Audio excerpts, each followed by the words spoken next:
lot of architects do buildings that are objects in the landscape. They think of them as objects. They don't relate to the landscape. And they're proud of it, and some of those buildings are beautiful. They, in the last 20 or 30 years, turned into something that's uniquely American, totally identifiable as American architecture.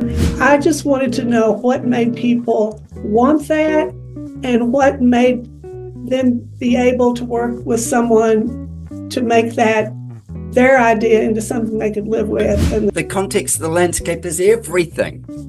And, yes, and sometimes, as we mentioned with the desert houses or just really, really rugged landscape, blurring the line is almost not possible. Sometimes the landscape is so harsh. Leonard Fomansky, the photographer, Lenny said to me once, you know, the thing is that architecture can't move. We're the guys who actually get it to move. We're the ones who send it somewhere. Welcome to Talk Design Podcast, the space where creativity meets conversation.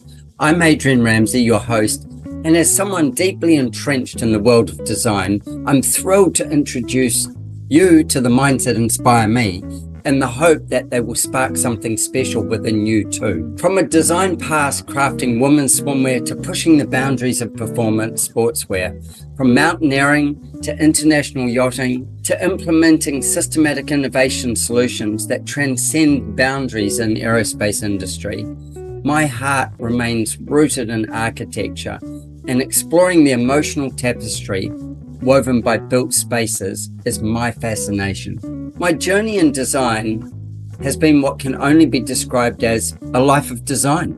I want to thank you for lending me your ears. I'm eager to embark on this next episode together.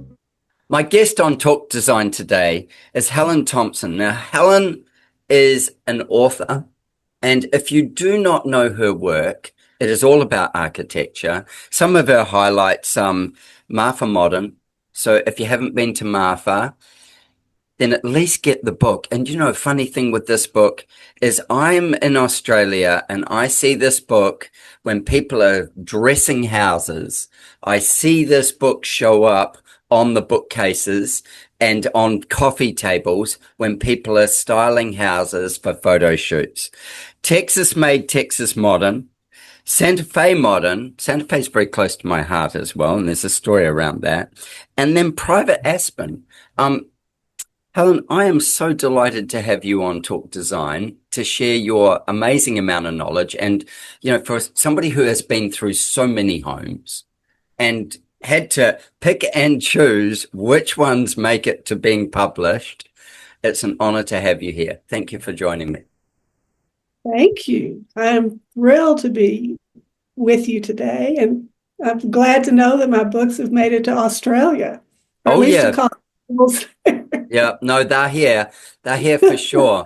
It's so funny. You know, a town like Marfa has so much international, I suppose, kudos. Like, I can be in New Zealand, I can be in Australia, I can be in England, wherever, and I can find things on Marfa. And thankfully for the Prada store, you know, the Prada installation, well, it's not Prada, but yeah, for the art installation that's like the Prada store, that's probably been the one item that, if anything, has made it popular globally. Yeah, I think that's an iconic. Yeah, but it's stealing one brand for another brand, which I think is a really clever idea. It's a Marfa attitude, I think. They're making fun of themselves, really. Yeah, exactly. That's it, isn't it? It's like you've got to come out here for your Prada, yeah, like, and the play on the name, everything about it's great. Yeah, it is. Hey, Helen, sometime years ago, you decided that this was going to be something you were going to do. Can you just tell me and tell our listeners, like, what set you on this journey? Where did you come from as a kid? Like, how did you end up being this author and then also going down this desert modern and modernist architecture thing? What kick us off from when you were a little girl causing trouble somewhere? Goodness, well, I'm sorry you brought up the little girl thing, because that may be the beginning of it. Oh, I love that. I was an only child, so I guess I had to entertain myself. I would spend a lot of time in my closet, pulling everything out and building little structures outside the closet to make houses or rooms. Anyway, that's what I did when I was a child. But we can skip all of that, and then I ended up. And then yeah. And then I just started going to school and being normal.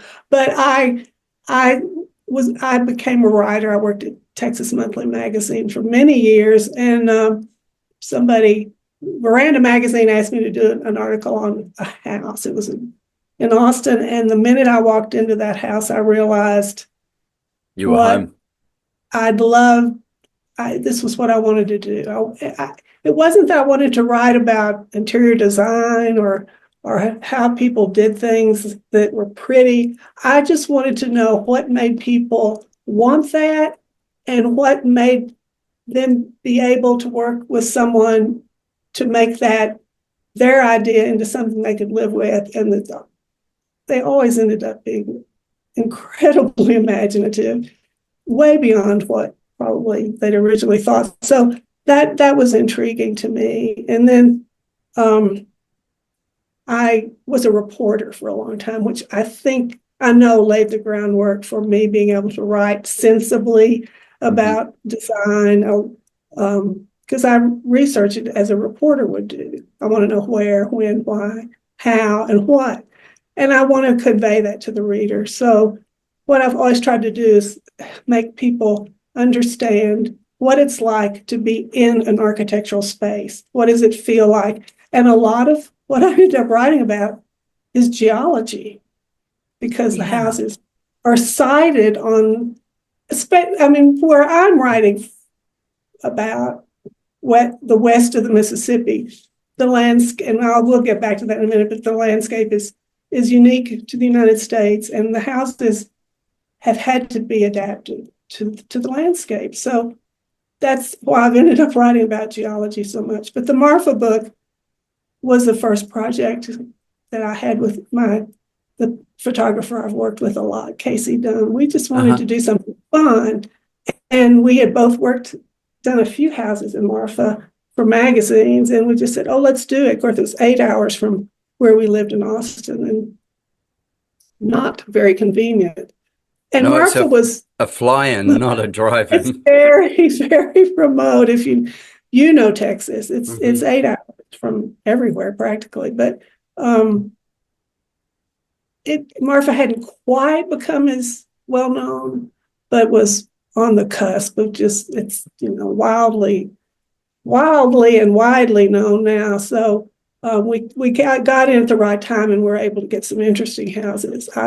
What I've always wanted to do in the way I select the houses in all the books I do is I want to show some aspect of how the house works, where it is, why it works. It's not just the showcase of homes. There's a reason the house is in there, and it's in there because I'm trying to talk about what it's like to live and what that construction is like in those places.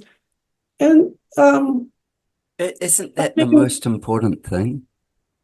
Well, to me it is, but no. There's a lot of architects who don't adhere to that, or just don't work with that idea. A lot of architects do buildings that are objects in the landscape. They think of them as objects. They don't relate to the landscape, and they're proud of it. And some of those buildings are beautiful. Yeah, but it's a different philosophy completely. And east of the Mississippi, by the way, that architecture is totally different from what you and I have had such nice conversations about west of the Mississippi. East of the Mississippi, settled by people from England, Ireland, anxious to establish a nation. And all of the architecture in the east and south, also anxious to present themselves as powerful, relate to the Greco-Roman those are symbols of status and power. West of the Mississippi, it's a completely different thing. And I've wanted to show in the books I've written how that architecture has finally, in the last 20 or 30 years, turned into something that's uniquely American, totally identifiable as American architecture. That's a really interesting thing, isn't it? When you think of something like Frank Lloyd Wright having, essentially campuses on either side of that line. Well, he does his own thing. Yeah, that Chicago kind of thing, and then he gets out to the desert. Important.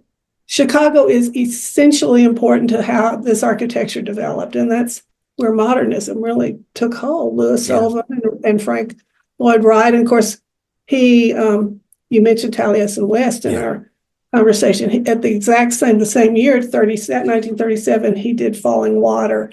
Those are both landmarks in site-specific architecture, buildings that follow the terrain, take in the terrain, actually have the water under the house. They're not totally unique in the development, but they're the dramatic beginnings. Yeah, that's really so interesting. Texas played a big part in those beginnings, oddly. Yeah, right. So tell me this piece then. I've got 1,000 questions already popping in my head.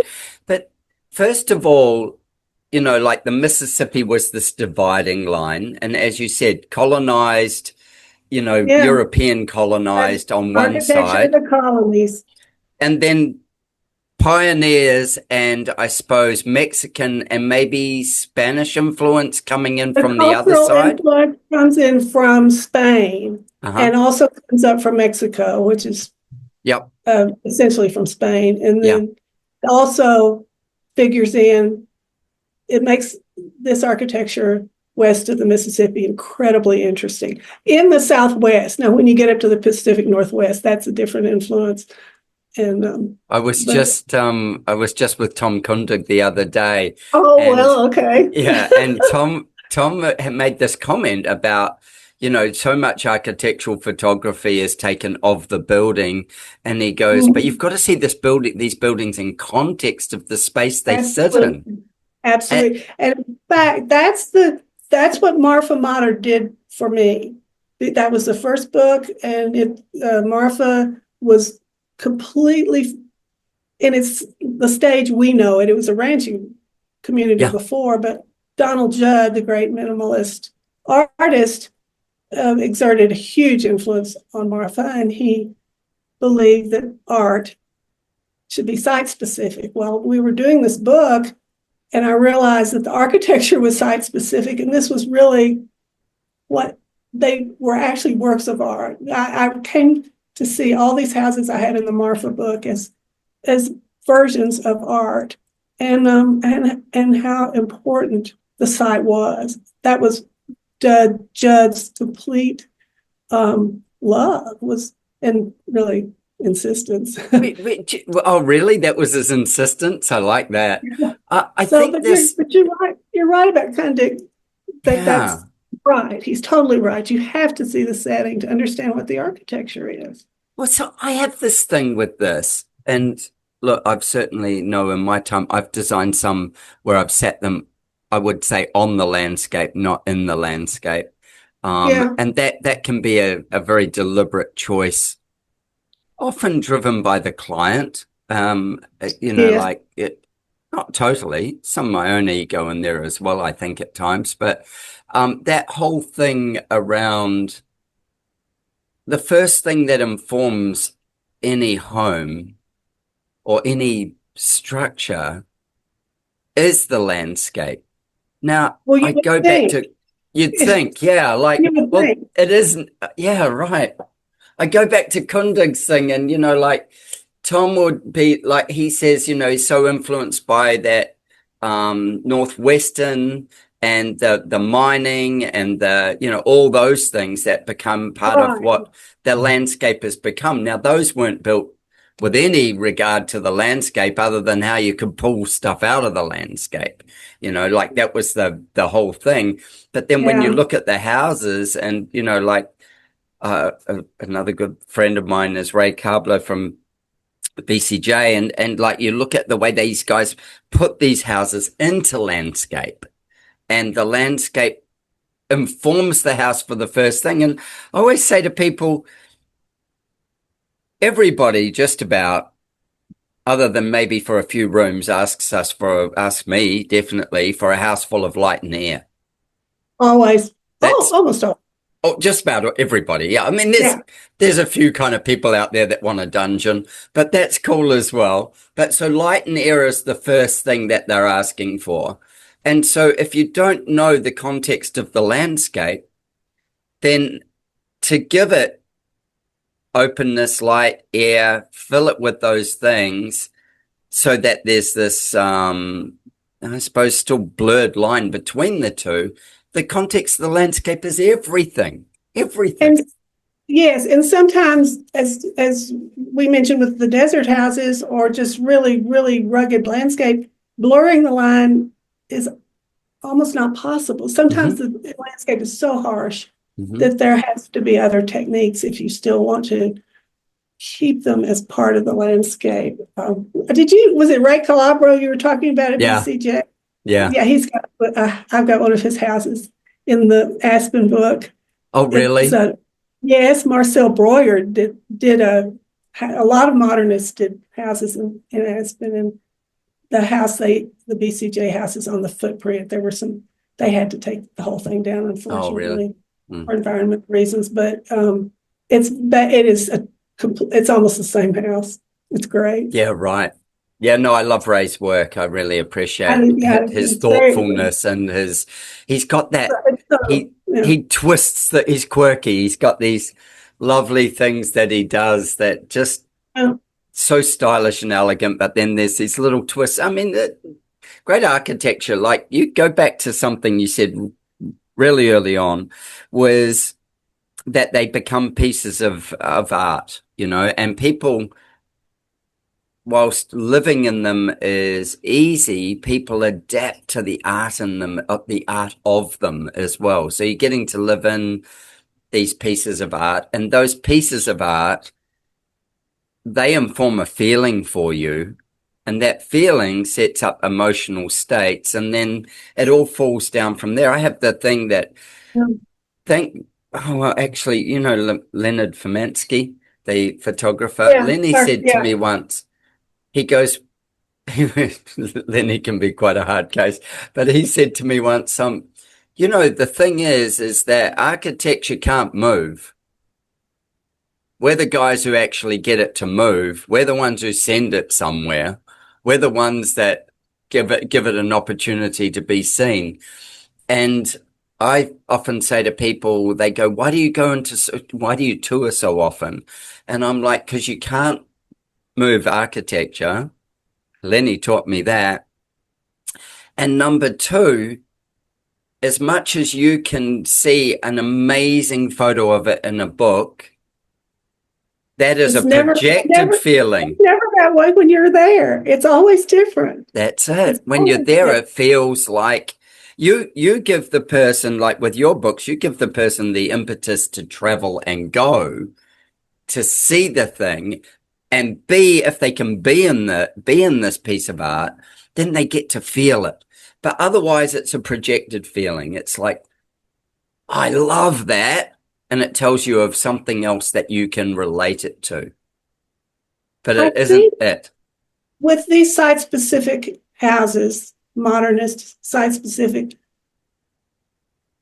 like Donald Judd insisted you go to Marfa to see his artwork.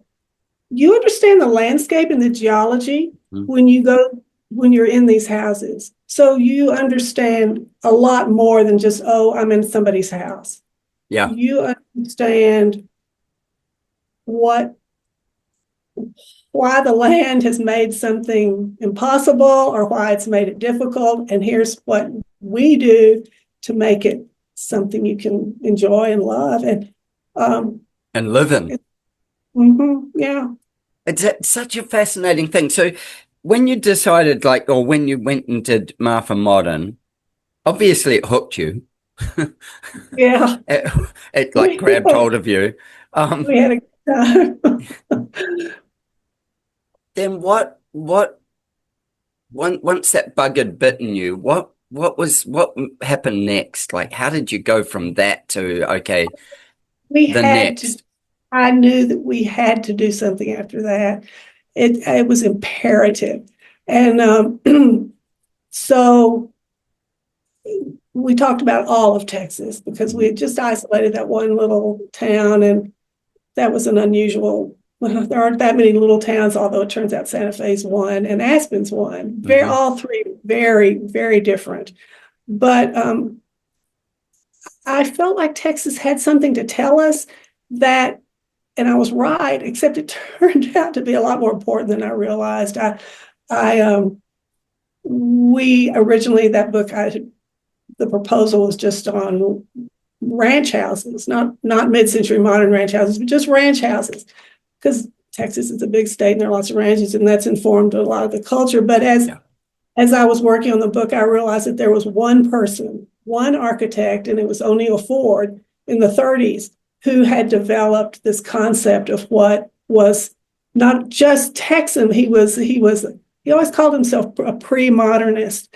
He anticipated everything. He understood the European modernism. I mean, modernism is basically a European urban movement. But here, that's what was coming to the United States. Intellectually, everyone knew what it was. He realized it could be adapted to Texas uses, except he had gone around the state with his business partner, David Williams, and they had been sketching pioneer buildings, and they realized that these buildings were the same profile. They were just as elegant as these international style houses that were now so popular in early 20th century Europe. Right. He said, these are just as elegant. We can adapt this. So they would do modernist houses using local materials, local craftsmanship. Well, that firm spawned Lake Flato. David Lake and Ted Flato worked for them. Right. There's a 90-year legacy there. Kundig Olson has a 60-year legacy. But Lake Flato and O'Neill Ford, that goes back really 90 years. But they developed architecture that was specific to the climate, to the culture. You had mentioned culture, or all these cultures coming in. That in Texas was just a fizzy, wild collection of German, Czech, Hispanic, Mexican, and then just pioneer cultures. And the architecture reflects that in many ways. So that was what I discovered when I did the book. And I talked about that legacy, which then I think has spread west. Yeah. Also, people coming in, fleeing the war, World War II, came in through Chicago and down into Aspen because the person who brought them to Chicago was developing Aspen, Walter Paepcke. So those influences kind of just blew up. And that's how the American West ended up being, to me, the crucible for a new kind of modernism. That's fascinating. It's crazy, but that's what happened. How did Texas, out of all those spaces, become such a catalyst? Like, why wasn't it Arizona? Why wasn't it New Mexico? Why wasn't it? Why Texas? Well, and that is a great question. And just at that same time, the mid-30s, Wright did Falling Water and he did Taliesin West. So it was there and it was bubbling up. 1922, Richard Neutra and Schindler were in California. They had come from Austria, but they were not refugees. They wanted to work with Frank Lloyd Wright. So they had two modernist houses in LA in the late 20s, but that was it. And these were isolated. It would have happened anyway, but Texas had all those cultures, and O'Neill Ford was a unique individual. His office was in his house. He liked to have people around him. He liked everyone who worked for him was there all the time. So it was They were like family. Yes. And so that was partly the reason, just his personality. And actually, he was very low key and not that well known even now. But every practically great architect in Texas worked for like Flato, who worked for, they're great grandchildren of. Yeah, right. Isn't that, really, and so he was, amazing. And he is almost like he's the godfather of modernism in that whole Texas area. I say whole Texas, it's a huge state. He is, and then I think it made people aware of what they could do in their own regions to make those regions livable, to make them relatable. Because now you see, I think Kundig Olson has now, they were more specific to the Pacific Northwest. I think they are 100%. Completely more into what I'm talking about now. Yeah. Your desert people, Rick Joy, Todd Williams, and they've all, I think they've all benefited from this funny thing that happened here in the 30s. It was also the Texas Centennial. So all of these Texas people were very aware of what their heritage was. Not that they've never not been, but they were hyper aware of it then. And so it was just a time of great discovery, self-discovery, but then it spread because it made sense. That this kind of modernism, modernism always had a social agenda. It always how to live better, how to live more meaningfully, always, even from the very beginning. And that makes more sense in harsh climates. And I think today, in a way, it makes more sense to just understand the world around you better. Hey, I do. Ideal world. And I do credit, I really do credit COVID as being a wake-up call for people. And I don't know whether it's woken up everybody, but it's certainly woken up a lot. And it has changed. It has changed the way people view how they live, probably more than any one thing that we've had in the last 100 years. And I think it's made them look at nature in a more open way, and way they want to be in nature. I think this is one of the things. Like we build houses for shelter. Like, I mean, one of the things is just look at a house from 100 years ago and look at a house now, and just they're so different. And even just go 50 years, and then even just go 25 years, and just look at what's happened to houses in that time. But very, very, very much now we realized through COVID that our houses weren't very good offices. They weren't very good schoolrooms.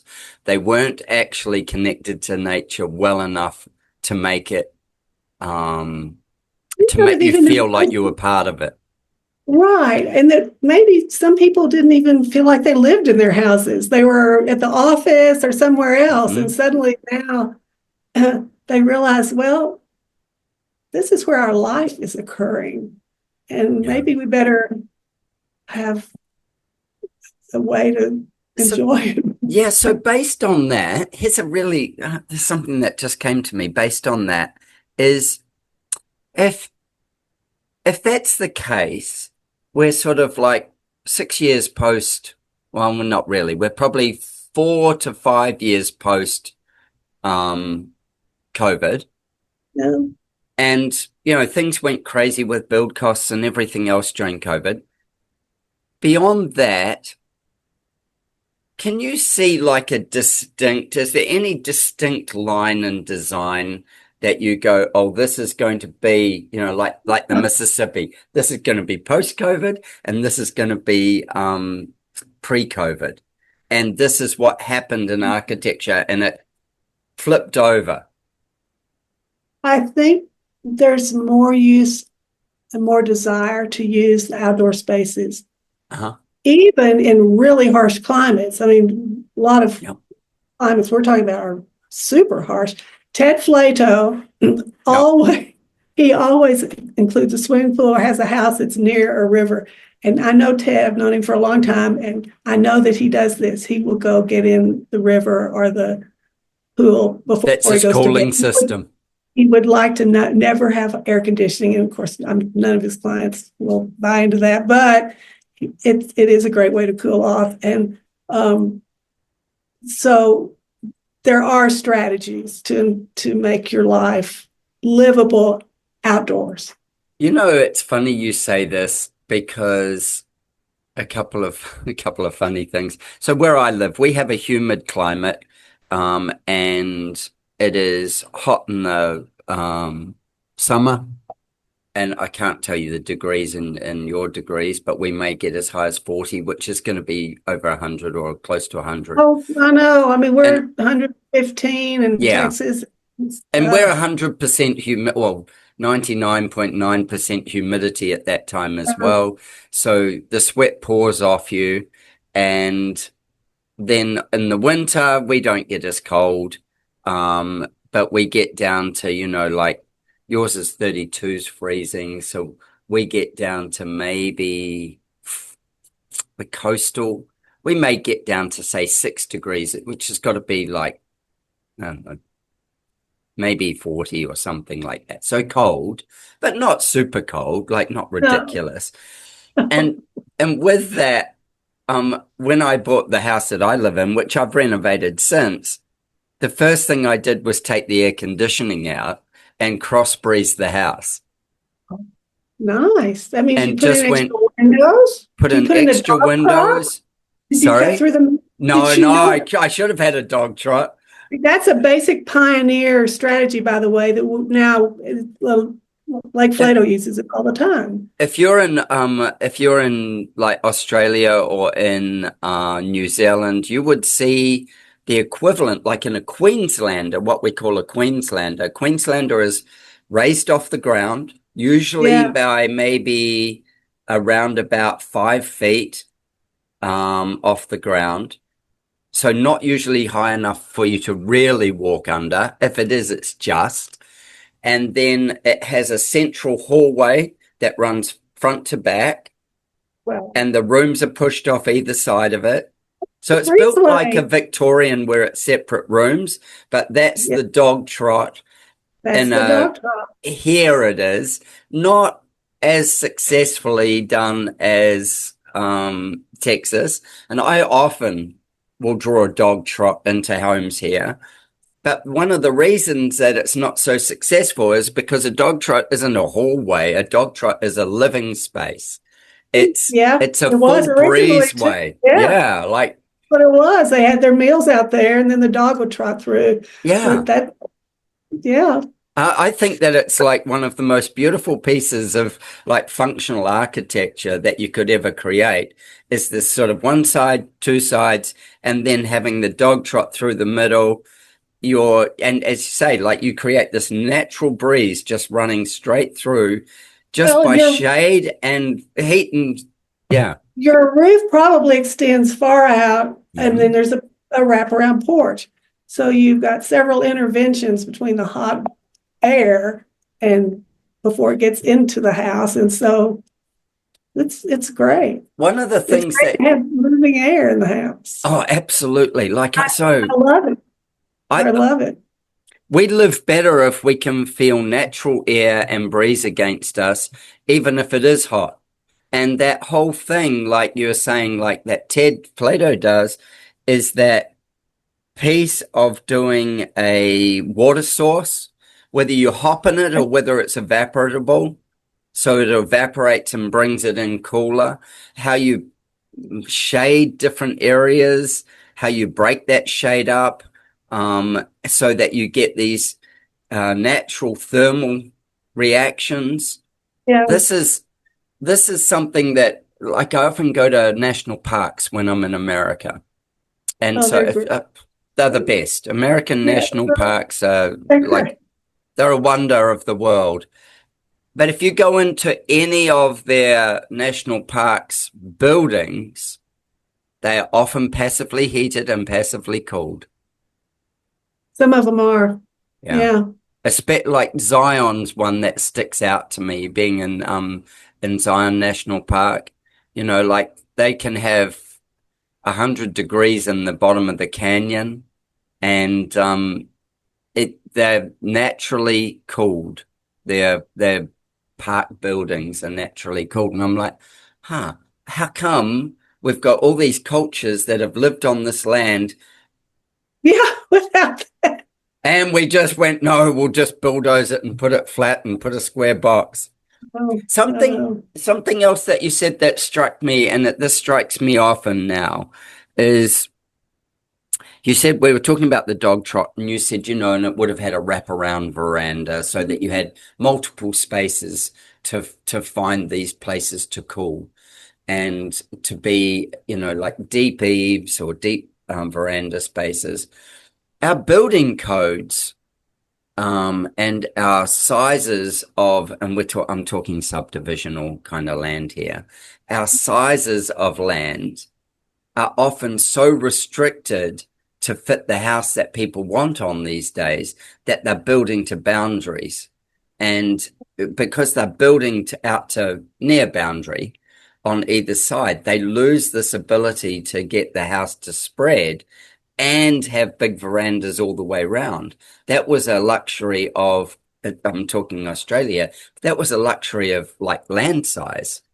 And so that you could build in the land and have more space around your house. Like now we can have a house 10 feet away from us or closer. Oh, I know. And those zero lot lines are good in some ways because, but you're right. If they're on your western side, and you can zero, and you're in a hot climate and you can zero lot on the western side, you don't want that side anyway, particularly for the amount of heat it's going to bring. It's a complicated. It's so interesting. Americans love their big houses. So Australia's the second biggest lot of houses in the world. Yeah. They will sacrifice land for building. House they perceive as fancy. I want to get into that as well. Oh, I don't. Oh no. One of the things there is you go into all these amazing homes, and look, I get into my share of them as well with the TV show and also like touring so often. So you get into these amazing homes, and I often think that there's several egos at play, and it can be the designer's ego or the owner's ego that prevails. Yes. Tell me what you see. Sometimes you can see the line. Sometimes you can see the actual. You can see what happened just by looking. Sometimes. I'm with you. I so often see it. Something that I'm very aware of is that it is often a masculine-driven ego. It's I'd say 80% of the time it's like masculine-driven. I'm sure you're right, and it's something I've never thought about, and I'm not sure why, because that's an interesting observation. I'll give you the script that I often use. Okay, I'm ready. I'll go, like, this is one of the things that I've discovered with houses is when you're designing houses, if you're designing them for like a heterosexual couple, and even if you're designing them for a gay couple, there's somebody who will play more feminine energy versus masculine energy. It doesn't really matter. And then what I find is that the female energy looks for safety first. So they're looking for the house for safety, like it's protection from the elements, it's protection from others. And that's their number one driver.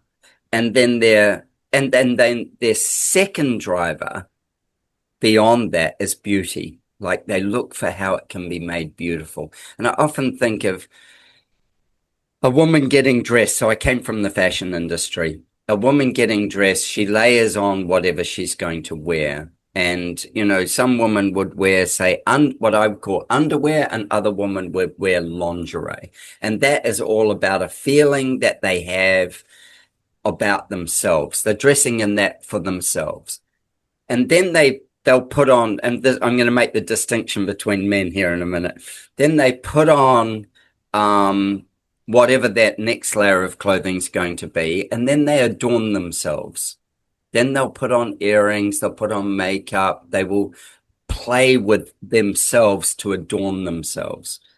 And that can come from shoes, bags, belts as well. It's like accessorizing, it's like adding the pieces. And those things may have function, but they must have beauty. So function, beauty is going to override function.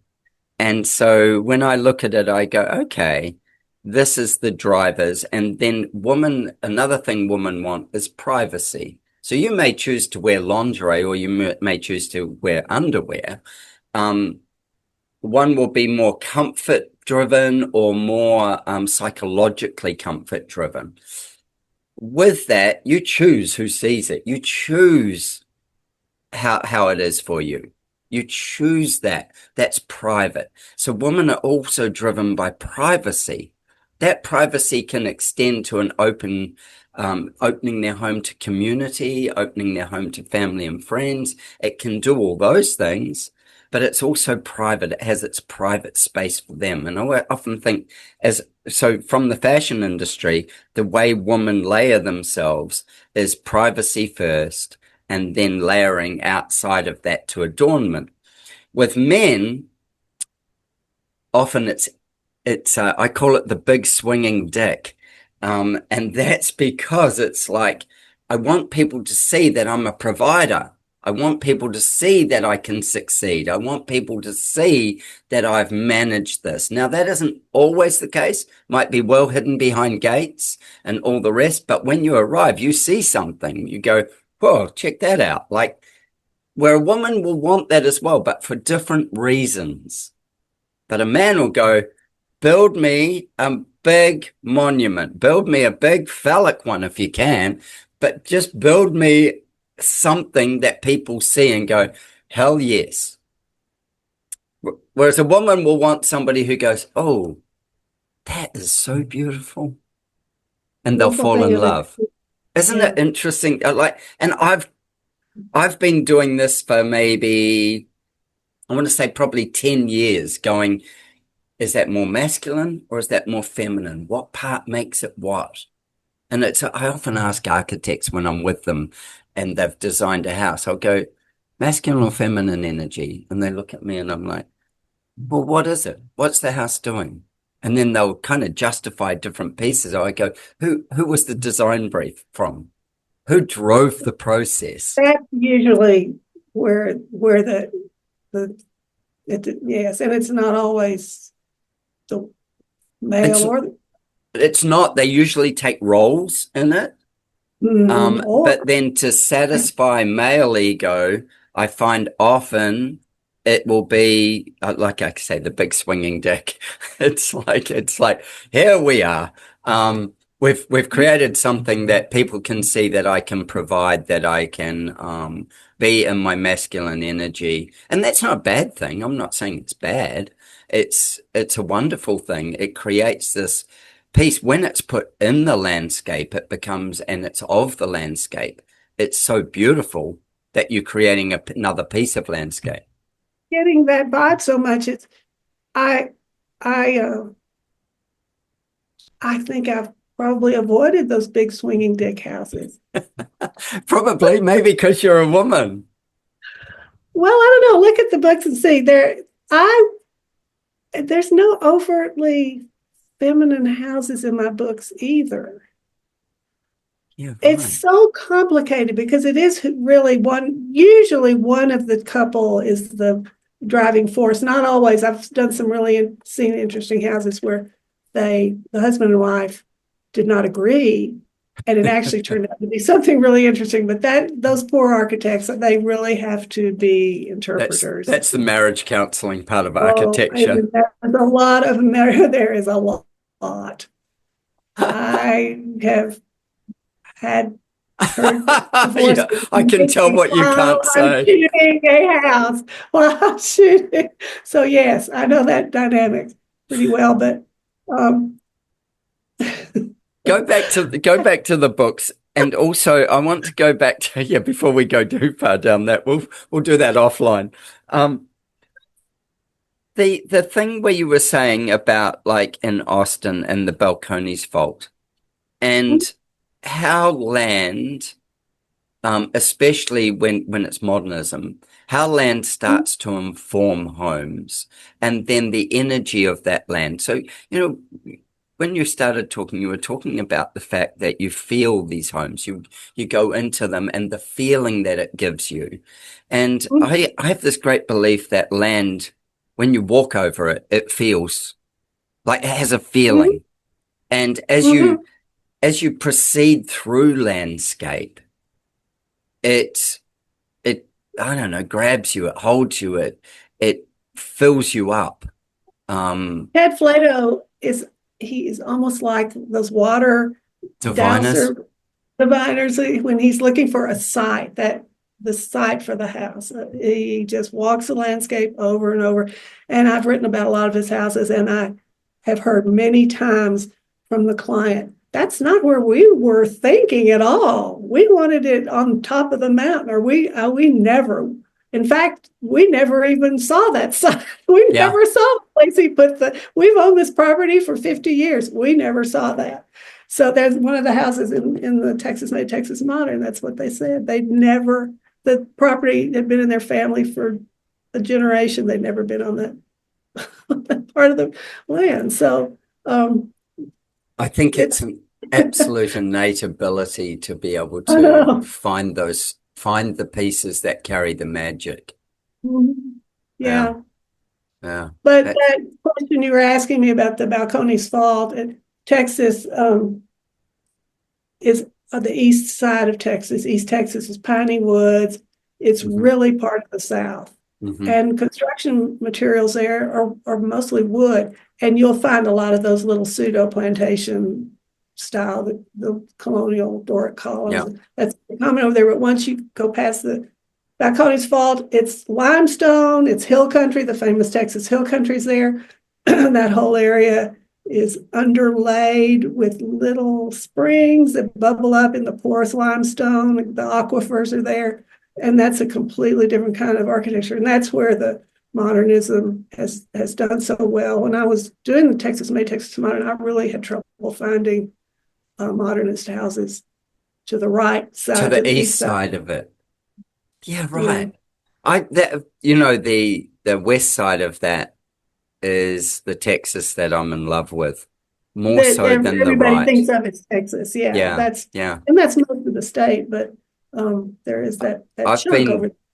Yeah, I've been traveling to Texas, regularly for probably 10 years. That's twice a year. And then prior to that, maybe longer, maybe 12 years now. And then prior to that, my first kind of foray to America was, we landed in Hawaii, Los Angeles, but on a way to America, and then stayed in Dallas for 3 months. Oh, 3 months. Wow. So a girl that I was going out with, her brother-in-law was studying theology at Dallas Seminary. That's a big theological school. And we were just, where did we live? Like in this apartment that was right where Texas Instruments was on, I can't even think of the name of the road, but like up by where TI was, up that way. We lived in this apartment, and he ministered at a church in North Dallas. And so we would go to like lunches and stuff in North Dallas and these mansions. I'd never even seen houses so big.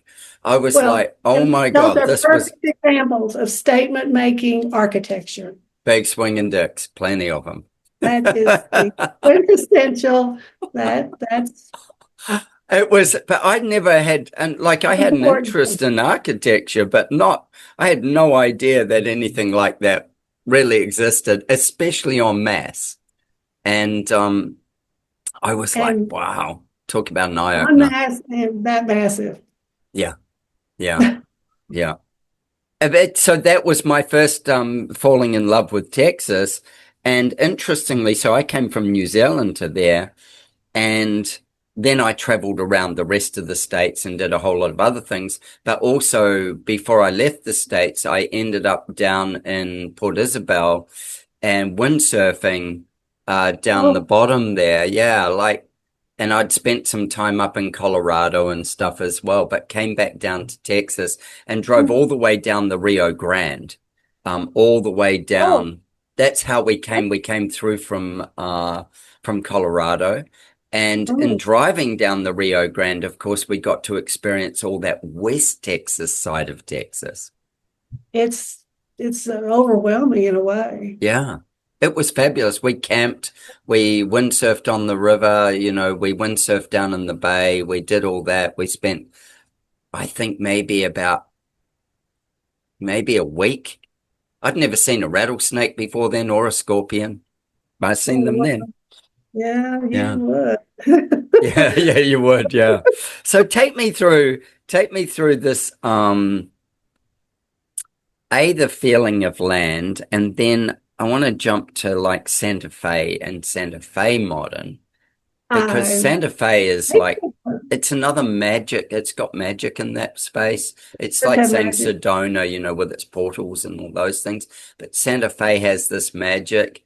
And I've started my love affair with Santa Fe many years ago when I met a really famous Santa Fe chef. And you would know Mark Miller. Mark Miller, that's what I was going to say, it's Mark Miller. I met Mark Miller, and I was at a big expo or a thing where he was cooking, and I'd already been to the Coyote Cafe, and still going strong. I know. And I'm at this event and I see he's cooking, and so I go and start chatting to him. And then he's like, well, you can jump on the barbecue with these peppers with me. You can do these things. And so I got to, God knows, just from being so damn cheeky, I got to kind of assist him in putting together what we were doing. And that was like, after that, it was like, I've got to go to Santa Fe more often.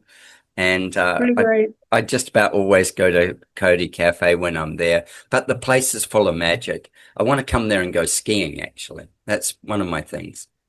Good. We didn't have much snow last year, but hopefully this year. That might mean next year we will. Yeah.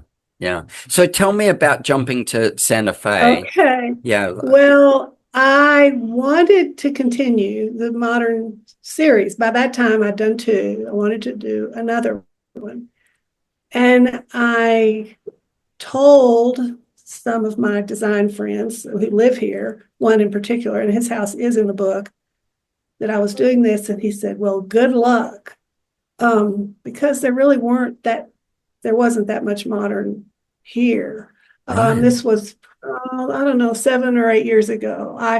When I first started the book, and it's been out 3 or 4 years now, but one of the architects that I have in the book said he was one of the early modernist designers here in the 60s and 70s. He said, I used to have to put these houses behind big bushes. Nobody wanted to see them. So, but the tide has turned, and it turned not because of my book, but it coincidentally turned. But your book helped push the boat out. Well, yeah, it just was good timing, really. But here's what I realized when I was working on it. this was actually the reason I first started being interested in why modernism looks so good in desert and rugged areas. I'd gone to see the Georgia O'Keeffe house in Paepcke about a long time ago, 30 years ago.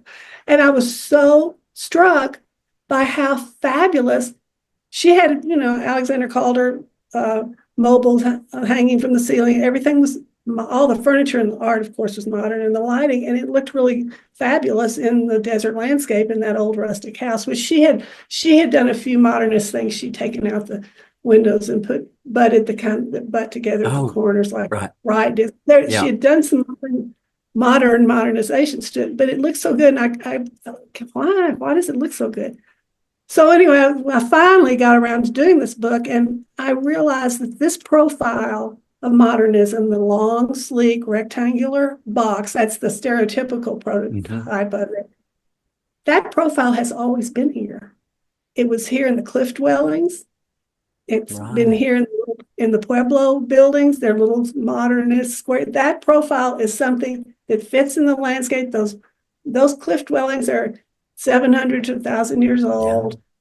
Those houses and dwellings are inserted into the cliffs or built into the cliffs, actually built there. And they emphasize community, they emphasize relation to the land and to the sky. And that's really the only kind of architecture that can survive in this climate. The adobe, they use rock and dirt and straw to build those houses. Those are the kind of houses now that do well. Of course, they've got steel, a lot of steel, but that's what works well. That's what works well emotionally here. And it's a profile that's been here forever. So it wasn't such a strange idea to think, oh, I can do a book on modernism, because it was here. Yeah. It wasn't modern then. It was modern, but, But it already existed there. It already existed. Yeah, that's so interesting. Great. It's really great. And it's really indigenous architecture. That's what I like about it, because America has indigenous architecture, and I'm not sure that we give ourselves credit for that, or it's not that well known. There are hundreds of thousands of miles, and you've been to those parks that go all the way up through Colorado, Nevada, Utah, New Mexico, Arizona, that are indigenous architecture. And it's been so important in the development of how we live today. And I just am not sure people understand that. Well, I think the thing here is, this is you being a reporter, is you've got your full story. So you've not just picked up the story based on when this arrived. Let's show some modern houses. And that story has resonance. It has meaning. Yeah. It makes sense. It's like, oh, that's what's been going on all this time. So anyway, I have the same question around Australia and New Zealand. And I've looked into your Australian indigenous architecture. I think there's more based on pioneer, but I've wondered about it because I feel like there's a huge indigenous population there. And there is, but they were wanderers. They were, or they are, like, they'd go walkabout. They were more like, say, your American Indians, where they would move with their seasons. They weren't, they weren't static. Dwellings that stayed and farmed. That was different, because they were agrarian, as such as they farmed and they corralled and they did all those things. It fascinates me. And New Zealand is very, very just colonial architecture. I mean, it's got modernism now, but everything there, like you had certainly the Maori people, who were the sort of second generation New Zealanders, because before them were the Moriori, but they arrived. They weren't necessarily there. I don't know that there was any humans there until somebody arrived there. And with the Maori, they built pās. They built like these. They would build fortresses on top of the hills.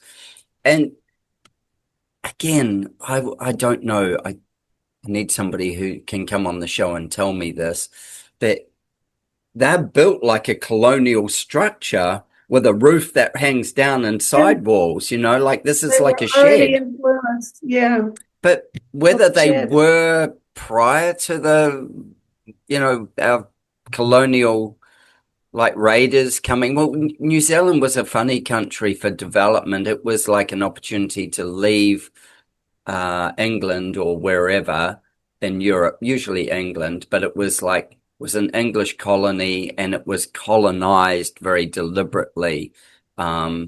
Whereas Australia was a bit different. Australia was built off convict colonies. So first of all, much harsher climate, and you'll get South. Yeah. Send those people who stole the loaf of bread down there. Yeah. To Georgia. Yeah. And make them work on the land there. And they got here, and I think our First Nations people in Australia is, some of the oldest human civilizations ever. Like their DNA data goes back beyond anything that, really, really old. But they didn't build things. Well, maybe they did, but they don't tend to have a style of architecture. So I always look at Australia and New Zealand and go, everything that's in architecture is borrowed from somewhere else.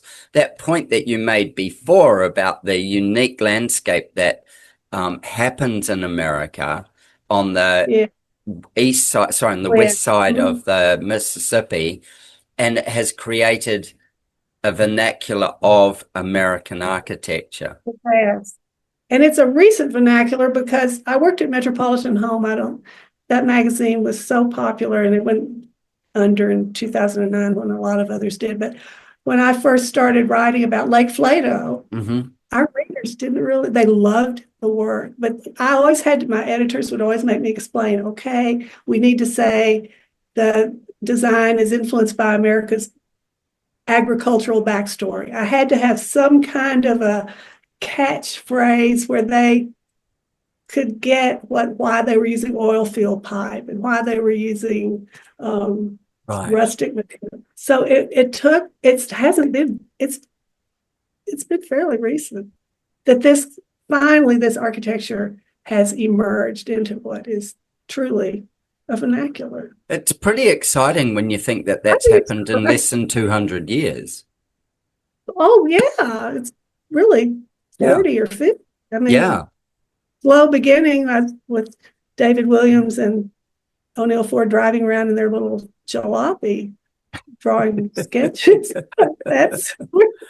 I think that's amazing. So take me back to being in the Santa Fe area, and obviously, there's a lot that's happened there, and this modernism. I relate modern houses in Santa Fe to my friends from Dust, Cade, and Jesus, and I was lucky enough that they basically gave me the keys to a house and said, hey, go and hang in this house. And you were saying it's coming up in one of your books. Yeah. I'm going to have to do a sequel because of that house. So. But that house and its desert setting and everything else kind of, and some modernist, I suppose, a modernist Pueblo structure, it's of the area, it's of the space. And it's, that kind of defines it for me. It's made of dirt, basically. Yeah. Its profile is modernist. Yeah. I'm sure it's got a lot of glass where it's okay to have glass. Yeah. I'm sure it has high windows. Yeah. So that's it. Yeah. Interesting, eh? I love that. Yeah. I love that. Okay, so then now we need to move to Aspen, because Aspen Private Aspen. Tell me, you said before that the developer, and did I write it Walter down? Paepcke. Walter Paepcke from Chicago developed Aspen. Tell me the story. Okay. He was the founder and head of the Container Corporation of America. And What's the Container Corporation? Okay. It was a huge business, and they did containers. This was in the 50s. Like shipping containers? No. Oh. All kinds of containers. I mean, he was wealthy, and he was very forward thinking, and he loved modern design. And Marshall Field was also in Chicago. They were responsible for getting almost all of the architects out of Europe before the Nazis took over. The only architect who remained was Corbusier, who wanted to remain because he wanted to work for the Nazis. But the rest of them came to the U.S., Gropius, they all came to Chicago. They didn't go to New York. So why was that?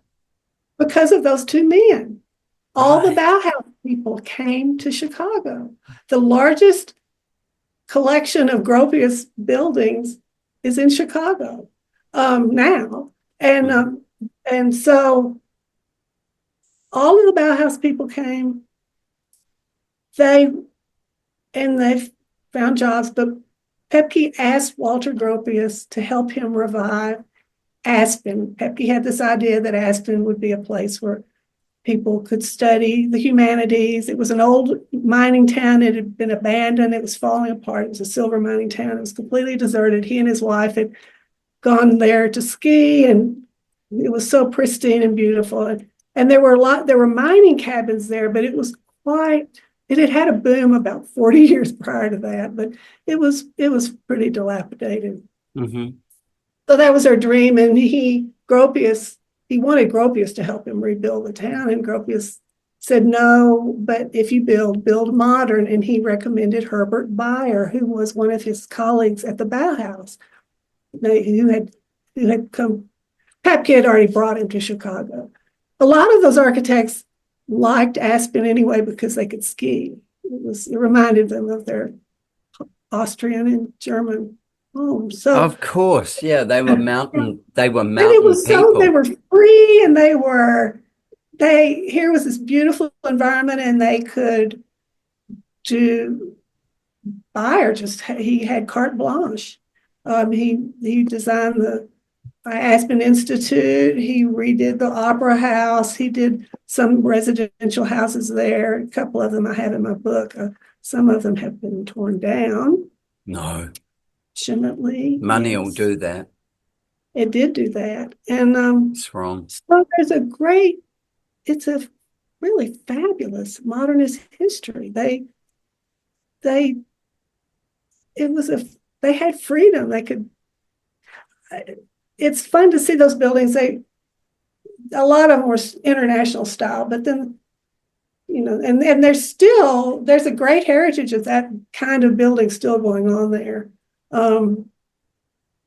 So I have some of those houses in there, and then have more recent houses. Charles Guathme's last project and his only Colorado project is in there, and it is definitely not an international style, but it's modern, but a completely different direction. Yeah, right. So that's what the book was. I felt like I was getting into Aspen before they lost a lot of stuff. What's happened that's caused the loss of those buildings? Well, money is what you know. Like I said it before. Yeah. But also land is very expensive. And I think people see these little lots and they want to maximize them. It's not my way, but it's their way. Yeah, and I understand.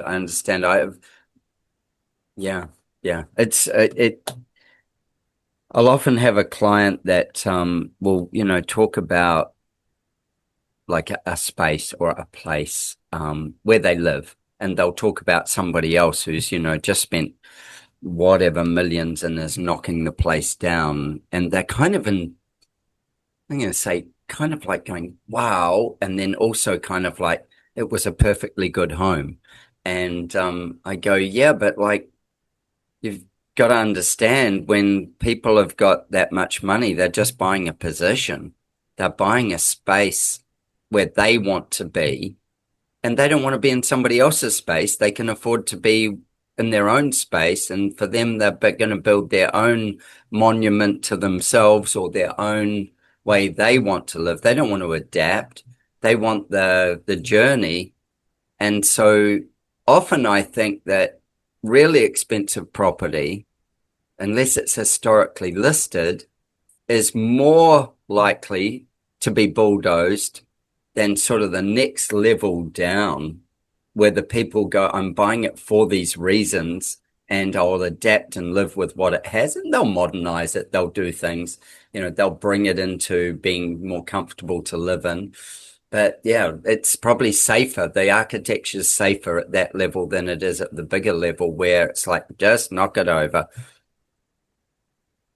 I would love to live in a Herbert Bayer house and to have his view on the world, on the cosmos. He was really an far out guy. And was he a hippie? Herbert Bayer was a fascinating, charismatic, dashing, he artist, designer. The Bauhaus wanted to encourage all of the arts. They didn't just that wasn't just architecture. Yeah, architecture, artist, graphic designer. He invented a typeface that is used all the time. Mm-hmm. And he had I have his world atlas, which is fascinating. He really had the cosmos figured out. Well, I'd love to live in that kind of kind of a mind. Do you know this thing? I think that I'm not a musician, and I certainly can't sing, but in saying that, often music, this may or may not upset some people. I think we've already said things that was we've said some stuff that could upset people. Stop now. Yeah, exactly. Like, just kick on in. Well, this is going to be the easy one then. It puts people closer to God. And when I say God, you can call it the universe, or my great friend from New Zealand, she calls it the Godiverse. Music in its purest form is this beautiful piece of art. Sculpture, painting, architecture, when it's done as an art form, these people are true artists. And I think of Rick Rubin, and I'm saying, don't create for the marketplace.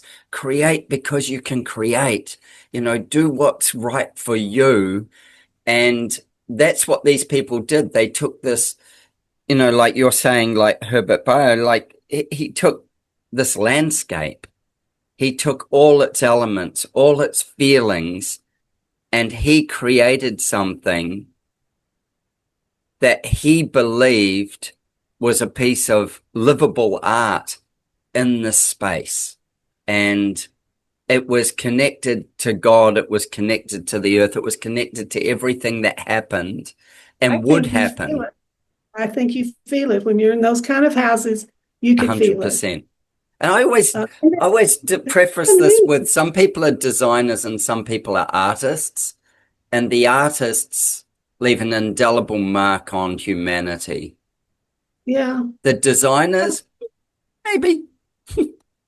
But the artist who creates with, I'm going to say, God, as opposed to the client or just the vision of, and then that they're creating of the space and of the place that, Donald Judd, you need to come to Marfa to see this because it's created here in Marfa.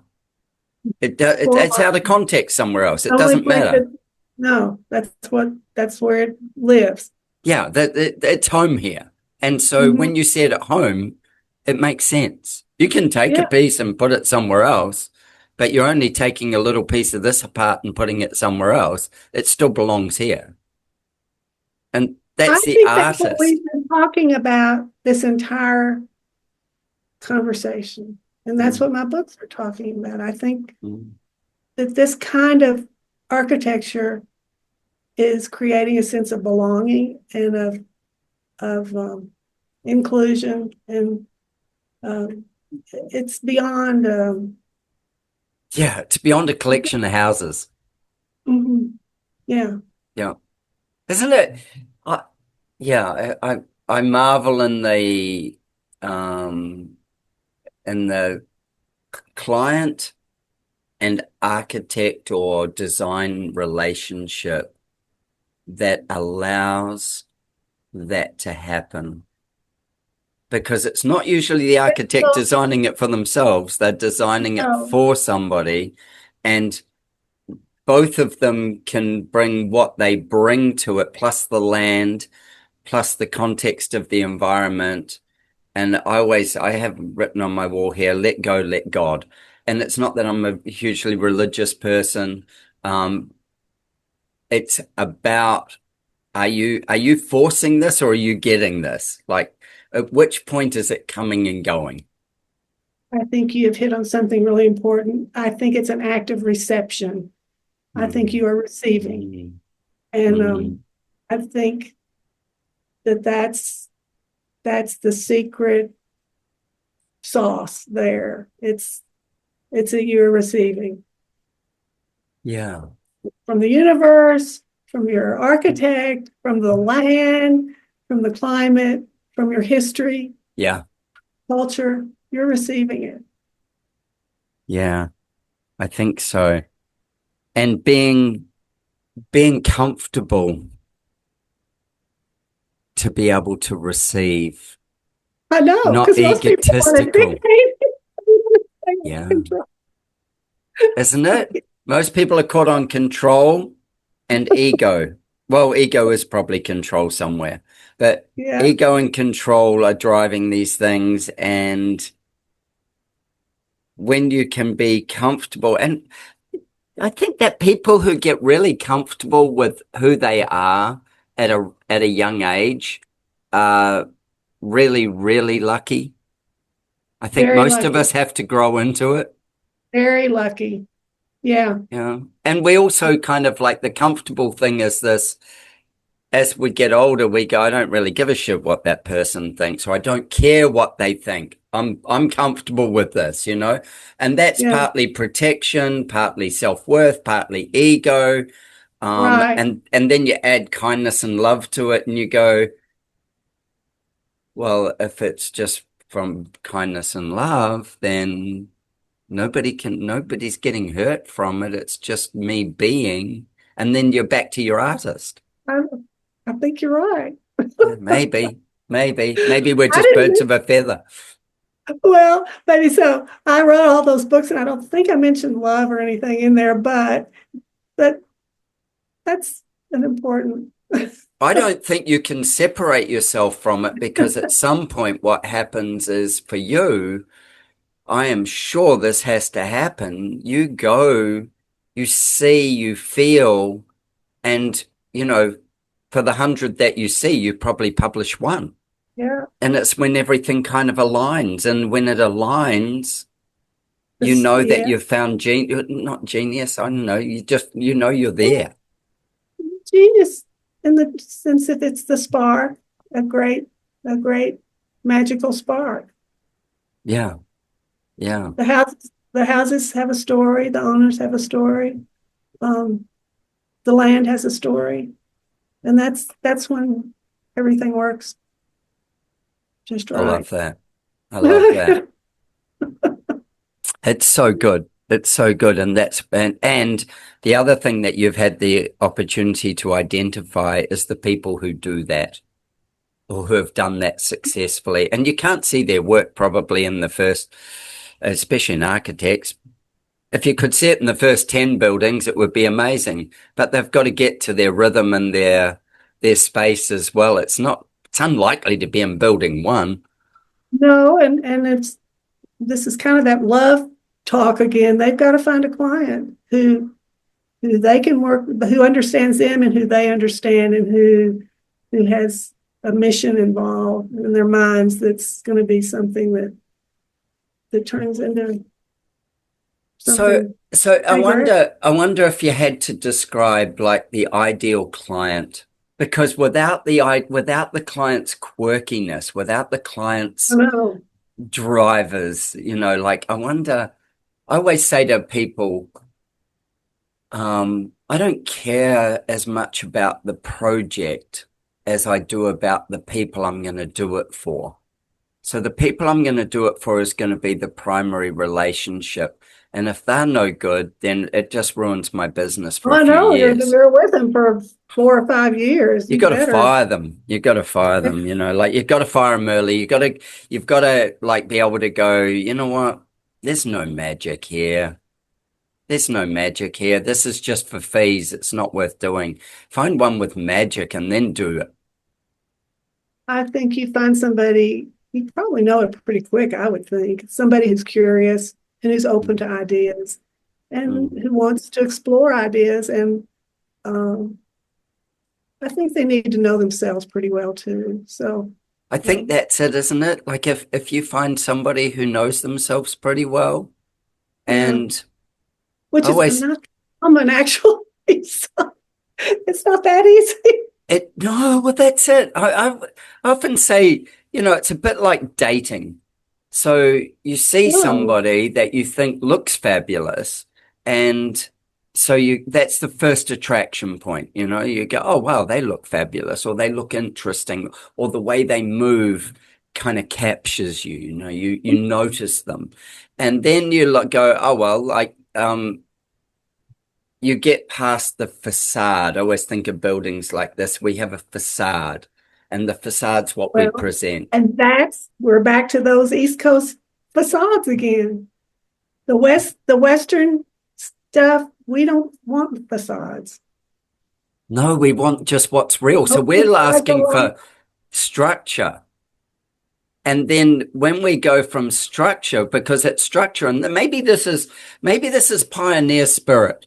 I think there's a lot in there. There's a lot of that in there.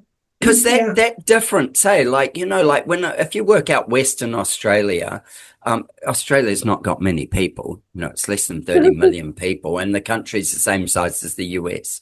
So it's nothing compared to that. But if you work out Western Australia, they'll either run you off or embrace you within the first hour. Yeah. If they think that you're bullshit, then you're bullshit and you're gone. If they think that you're actually there and that you're not precious and not, then you're there.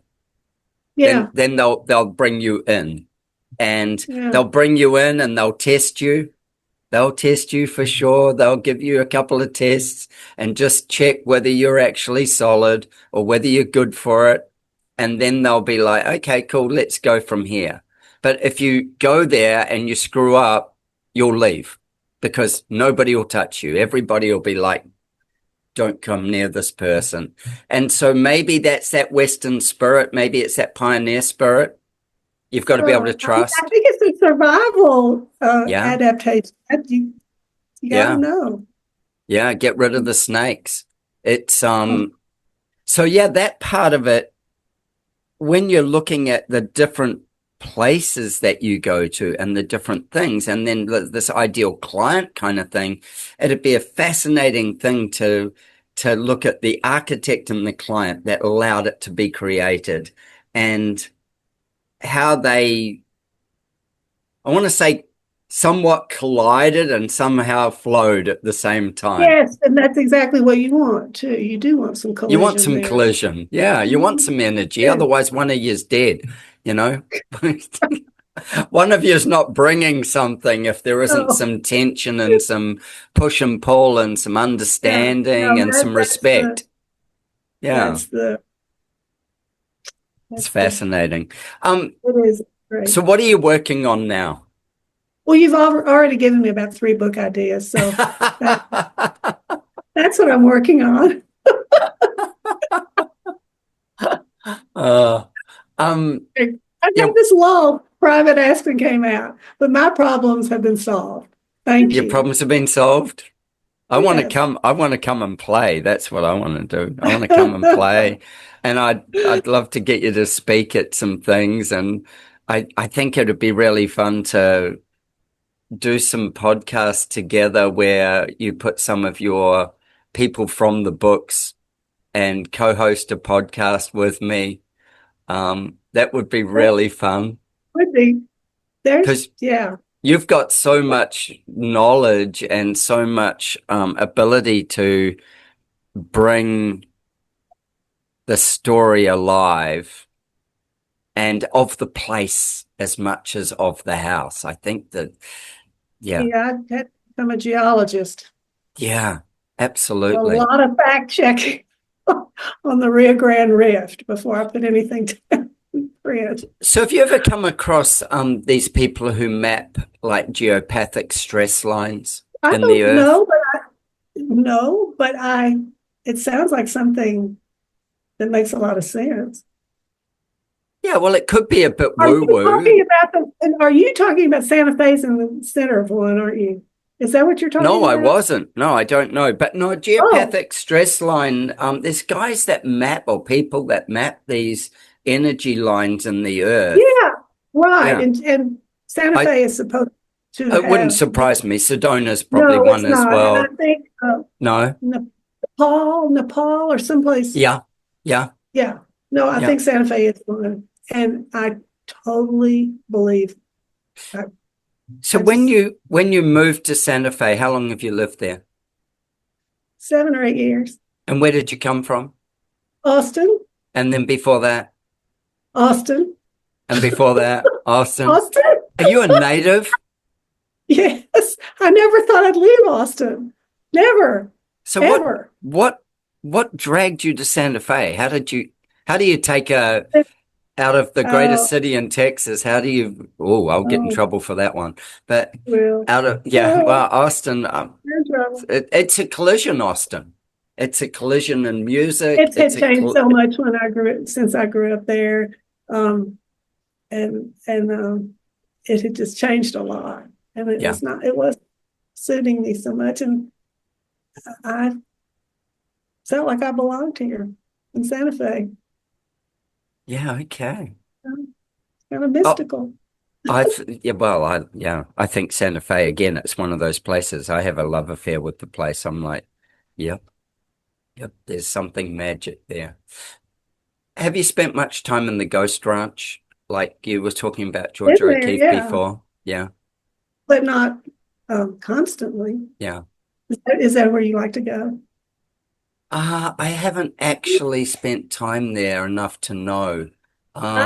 It's incredible.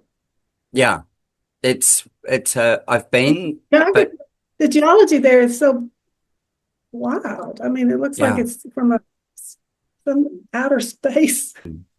It's just real. It's another space, another place. It is. It's incredible. Yeah. Yeah, I have this absolute fascination with, how geology shapes the thinking and the feeling of a space, and what's in the earth or what's under the earth is what's creating that as much as what's above it. And those houses, those ranch houses that like Flato's done a lot of them, but now they're the architects that have worked in West Texas, the Edwards Aquifer, all those little limestone, under structures, and water is just bubbling. It's a little dry now, but it comes and goes. You feel it's a buoyant feeling, even though you're not near the water. It's a great feeling. Yeah, to be in those areas. Okay, so I've got one last question for you. Okay. This one's from something that I do with my clients. And because you've experienced lots of houses, I'm just going to get you to do it on your own home. And it's from my what I call my emotional floor plan. And so I believe that with every home, we should create an emotional floor plan before we design it of the occupants' past and then what they project into their future. And so this is pretty simple. But your favorite place in your... starting out as simple. You're I'm just setting you up. I'm setting you up.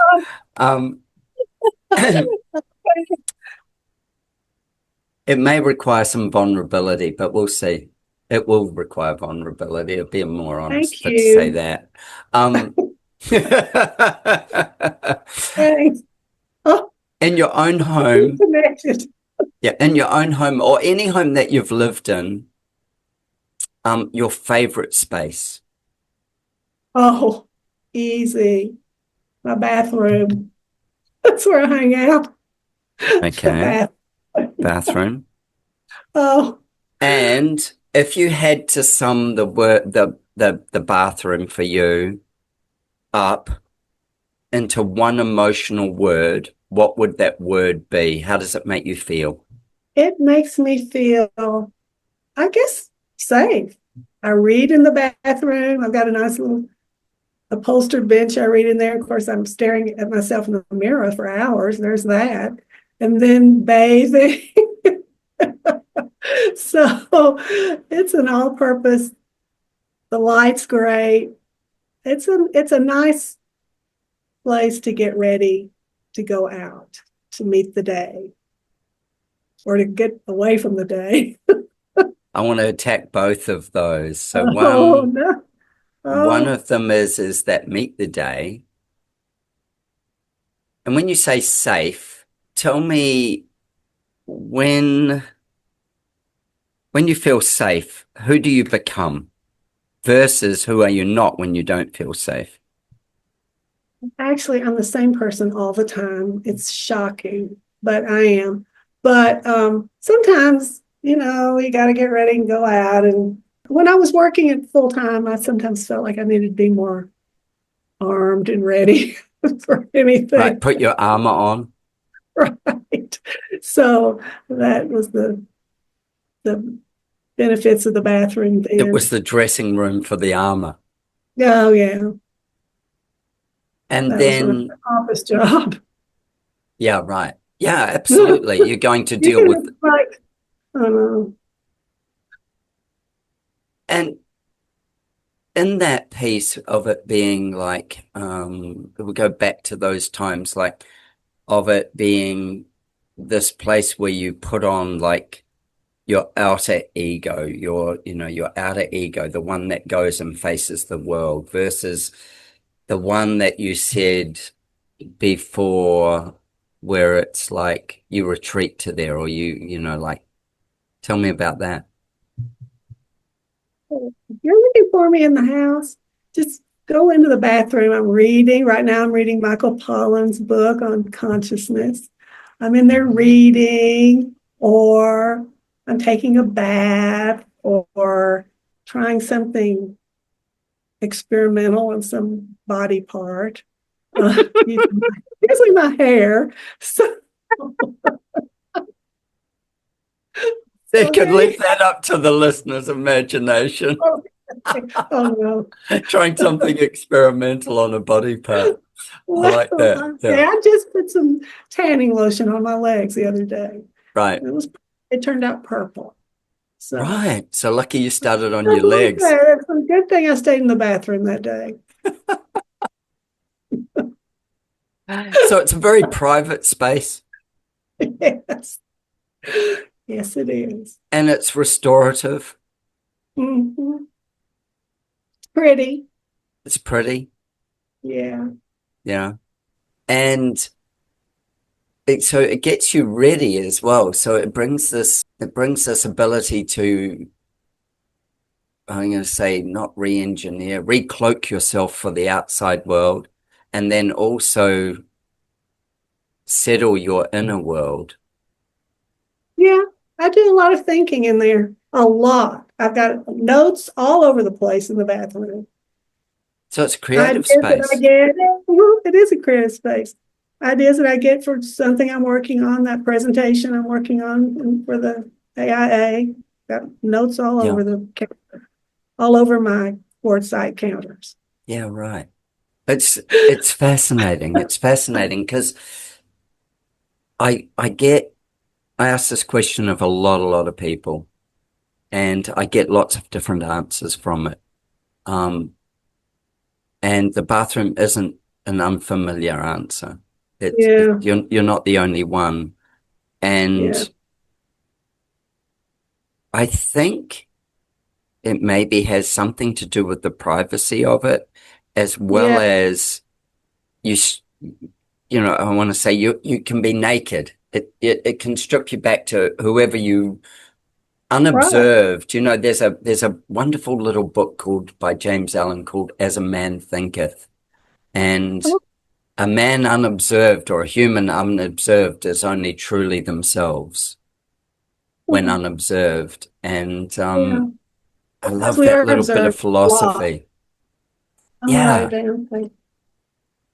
I think it's so interesting that and then I look at your home and in the sense of understanding you and your home, and I go, okay, so how does architecture need to respond to create that space for you to be that person?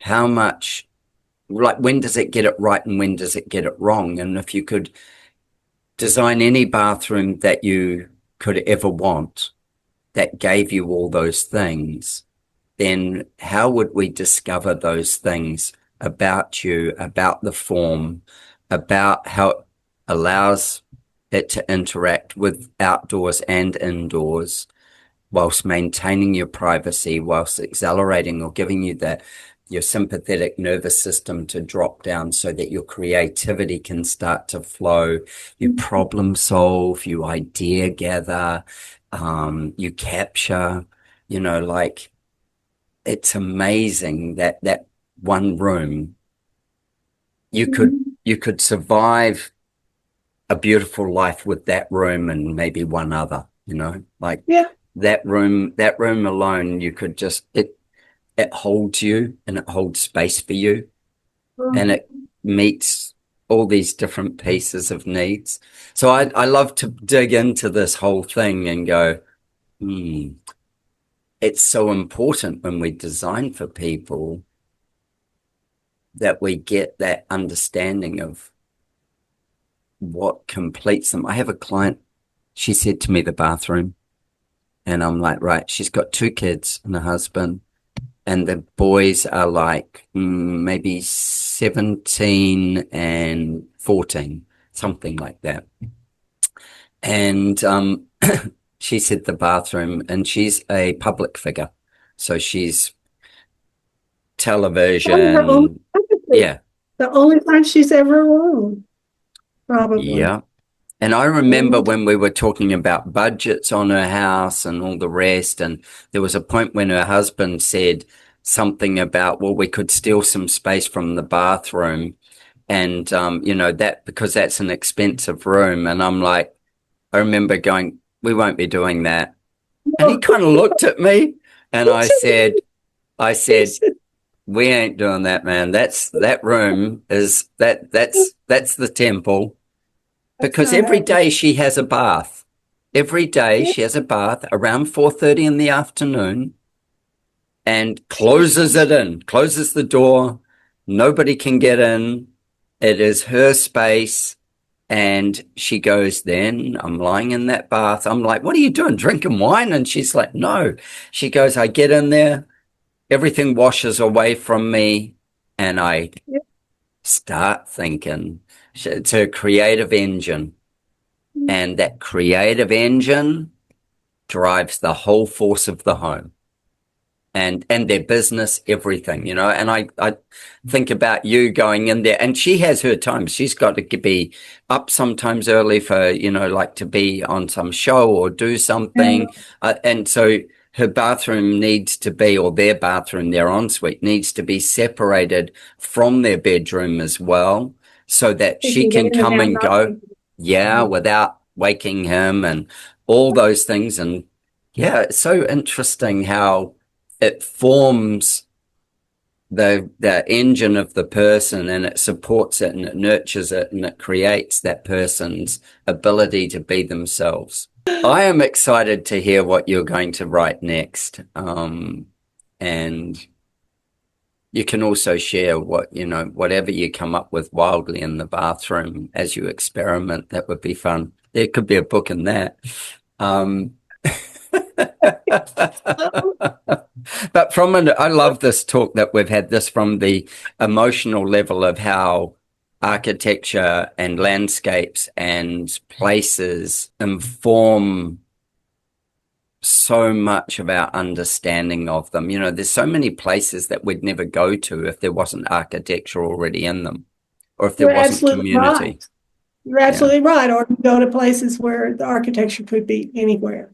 Yeah. So that's interesting. Yes, So for everybody listening, I would encourage you to get all your books, because there's a story in each book. And not only is there a story in each book, if you dig deeper, you will get the meaning of every part of why those books exist and why they exist from those spaces as well. And then that's like a history lesson into the development of architecture, but also the development of architecture understanding humans and space at the same time. That has been my obsession. I love it. What an obsession. That's perfect. Is there anything else you want to tell the listeners? Oh, I guess I should tell them that they can get all my books on Phaidon.com, P-H-A-I-D-O-N, and at Amazon.com. Perfect. We'll post all that anyway in the show notes and stuff like that. But yeah, it was absolutely joyful and fabulous chatting with you. And it was your work is phenomenal. I think what you do is a gift to anybody who loves houses. And for the people who don't know whether they do or not yet, they should have a look at one of your books and actually see how important that gift is and how inspired they can feel, and then get into some of the architecture, not necessarily the ones from your book, but get inside architecture, whether it be public spaces, public buildings, or formed spaces, or people's homes, and sit a little and feel it. And the architecture starts when you're down the road. It doesn't start at the house. No. Very good. Yeah. That's true. So much so. Well, thank you. Thank you. Thank you for making time. And I'm so excited. I want to do more of these with you. And I'd love to explore whether we can do some together. That would be great fun. Thank you for tuning into our conversation. I hope it left you both informed and inspired. Don't forget to subscribe wherever you listen, and please don't hesitate to share your design thoughts with me. It's always a joy to hear from you. If you're like me and crave a deeper dive into design thinking, coupled with a love for travel and adventure, consider one of my architectural adventures. Join me and some of my wonderful design friends and embark on a journey of a lifetime. Apply for an unforgettable design experience at adrianramsay.com. With our clients spanning the globe, I firmly believe behind every great project are great people. If you're a great person and seeking to turn your dream into a reality, I'd be honored to design your home with you. Why not join the ranks of our exceptional clients and let's make your heart sing? Reach out to me at studio@ardesignhouse.com. That's studio@ardesignhouse.com, and let's get a conversation going and make your heart sing.